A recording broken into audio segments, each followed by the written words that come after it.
बहन जी का अपना एक वजूद है। बहन जी अगर आज इशारा करें तो पूरा का इंडिया गठबंधन नाक के बल चल करके बहन जी के पास आएगा, नाक के बल चल करके। बहन जी का आज भी इतना वजूद है, वो दलितों की, बहुजन समाज की सबसे बड़ी नेता हैं।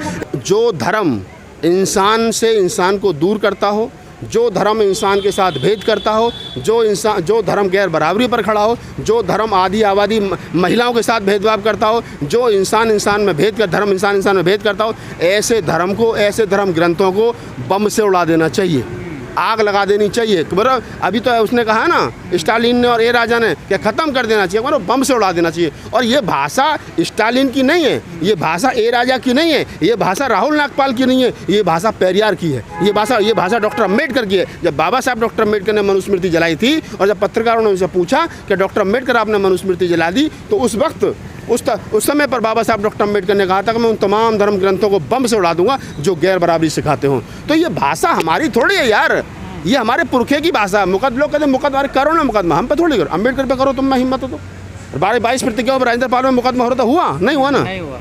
तो ये क्या ना, ये लोग डराते हैं, धमकाते हैं, तो ये कुछ होने वाला नहीं है। हम लोग किसी से पंगा नहीं ले रहे हैं। इस सब का इलाज क्या है? इन सब का इलाज है जो बात उदयनिधि स्टालिन ने कही है, जो ए राजा ने कही है, जो राहुल डेंगू बता रहे हैं, मलेरिया बता रहे हैं, उससे भी ज्यादा HIV बता रहे हैं, उससे भी ज्यादा खतरनाक है भाई, उससे भी ज़्यादा खतरनाक है, डेंगू और मलेरिया से भी ज़्यादा खतरनाक है। मैं कह रहा हूँ और पूरे होशोबास में कह रहा हूँ। मैं इसलिए नहीं कह रहा हूँ कि वो MK स्टालिन, क्या नाम है, उदयनिधि स्टालिन की बात को पानी दे रहा हूँ या ए राजा की बात को पानी दे रहा हूँ। मैं ये बात कह रहा हूँ कि पेरियार के 15 सवाल क्या आज भी इस देश के अंदर खड़े नहीं हैं? पेरियार के वो 15 सवाल क्या उनका कोई जवाब है? डॉक्टर अम्बेडकर की 22 प्रतिज्ञा क्या उनका कोई जवाब है? और अगर आपको लगता है कि पेरियार के 15 सवालों का जवाब आपके पास है तो बताइए क्या जवाब है आपके पास में, क्यों? लेकिन एक बात इसमें सोचने वाली है, आवाज़ दक्षिण से उठी लेकिन उत्तर तक के लोग शामिल होकर खासकर पिछड़े नहीं पाए इसमें। देखिए मैं क्या, जो इस धर्म से, जो इन धर्म शास्त्रों से पीड़ित है, जिसको हजारों साल तक इंसान समझा ही नहीं गया यार,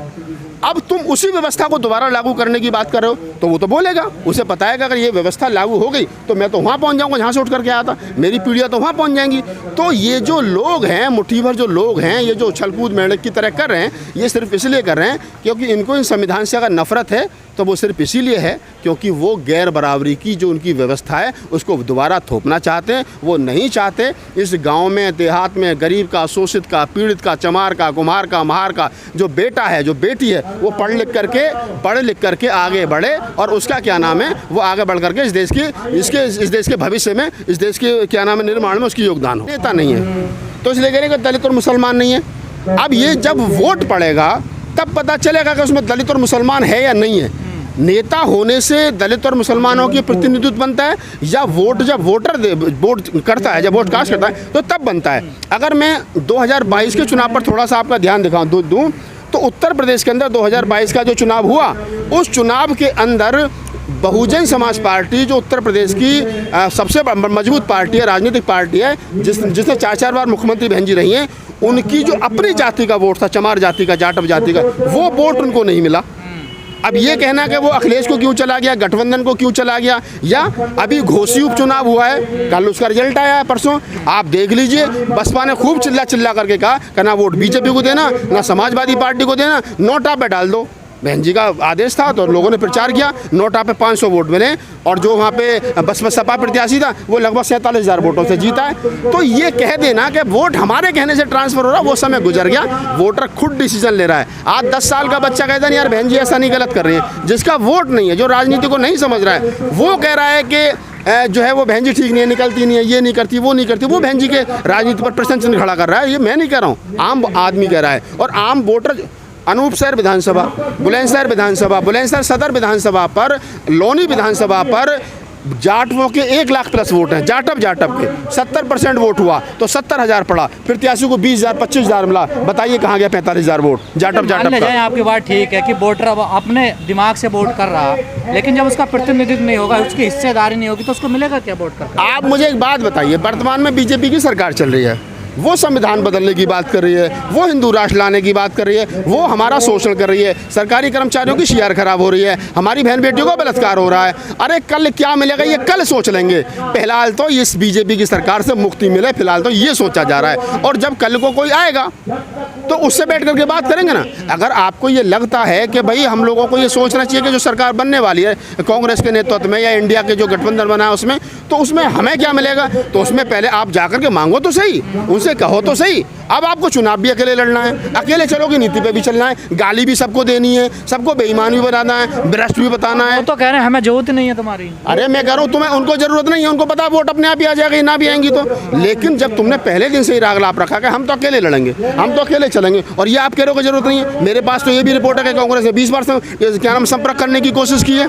मेरे पास तो ये भी कह के लालू यादव फिर क्यों कह रहे हैं? अरे लालू यादव को छोड़ो ना, लार्जेस्ट जो दल है वो कांग्रेस है, और कांग्रेस के राष्ट्रीय अध्यक्ष ने संपर्क करने की कोशिश की बहन जी से, नहीं मिल पा रहे हैं। क्यों नहीं मिल पा रहे हैं, किसका दबाव है, क्या डर है, क्या डर नहीं है, ये सारी चीज़ें सोची जाएंगी। और मैं कह रहा हूँ गजेंद्र जी बड़ी जिम्मेदारी साथ में, अगर समाज दलित और मुसलमान एक बार कांग्रेस में शिफ्ट हो गया तो ये जितनी पार्टियां घूम रही हैं SC ST की, ये सब खत्म हो जाएंगी। राहुल नागपाल कांग्रेस का समर्थन कर रहे हैं। मैं तो नहीं कर रहा, मैं क्या कर रहा हूँ, मैं कोई राजनीतिक व्यक्ति तो हूँ नहीं, मैं तो आज भी बसपा में हूँ। मैं तो सामाजिक व्यक्ति तो है ना, मैं बता रहा हूँ ना, मैं तो बहन जी ने खुद ट्वीट करके ये कहा था कि राहुल नागपाल का बसपा में स्वागत है।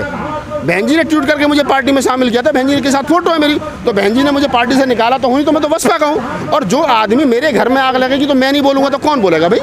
बसपा कमजोर हो रही है, हमारी एक सीट रह गई, 206 हुआ करती। किसके खिलाफ बनाई मान्यवर साहब ने? बसपा का बहुजन हिताय बहुजन सुखाय नारा हुआ करता था, फूले अम्बेडकरी आंदोलन का रास्ता था, सामाजिक परिवर्तन की बात थी। साथ हम लोग उस रास्ते से थोड़ा बहुत भटके हैं। हमारे नारों से, हमारे मंचों से जब जय भीम और जय श्री राम के नारे लगने लगे तो वो जो फूले अम्बेडकरी आंदोलन था वो कमजोर हुआ है, विचारधारा गड़बड़ाई है। हम बहुजन से सर्वजन हिताय की तरफ गए हैं। हमने भेड़ और शेर को एक घाट पानी पिलाने की कोशिश की है, शेर आए भेड़ को खा गए, और अब हमारा जो वो भी तो जय भीम का नारा लगा रहे हैं। देखो नकली होता है।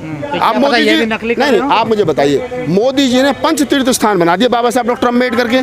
आपका 26 अलीपुर रोड बना दिया, 15 जनपद बना दिया, मऊ बना दिया, इंदू मिल की जगह दे दी, विदेश में बना दिया।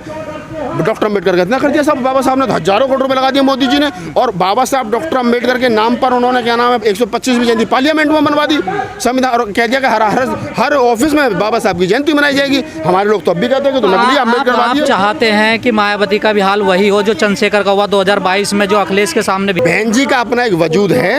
बहन जी अगर आज इशारा करें तो पूरा का इंडिया गठबंधन नाक के बल चल करके बहन जी के पास आएगा, नाक के बल चल करके। बहन जी का आज भी इतना वजूद है, वो दलितों की, बहुजन समाज की सबसे बड़ी नेता हैं। 1 करोड़ से ज़्यादा वोट उनके पास है। जरूरत है बहन जी की तरफ से, लोग देख रहे हैं। इंडिया गठबंधन में आज तक चंद्रशेखर उन्होंने शामिल नहीं किया। बिना शर्त बहन जी जाके खड़ी हो जाए तो चंद्रशेखर वाला हाल होगा ना। चंद्रशेखर बिना शर्त के समर्थन दे दिया अखिलेश। मैं जो करूँ, शर्तें बताओ तो सही, रखो तो सही। बताइए उन्होंने 40 सीट दे दो। अरे तुम्हारे कान में कही थी, तुम्हारे कान चली ना देखे। अरे तुम्हारे कान में कही थी, कोई ट्वीट किया बहन जी ने। और हो सकता है बीजेपी विपक्ष ने तो यही कहा ना, हो सकता है विपक्ष 60 देने को भी तैयार हो, ये मैं बता रहा हूँ। विपक्ष ने नहीं, मैं कह रहा हूँ विपक्ष को छोड़ो, मैं कह रहा हूँ कि हो सकता है विपक्ष 60 देने को तैयार हो, हम 100 मांगने को तैयार हो।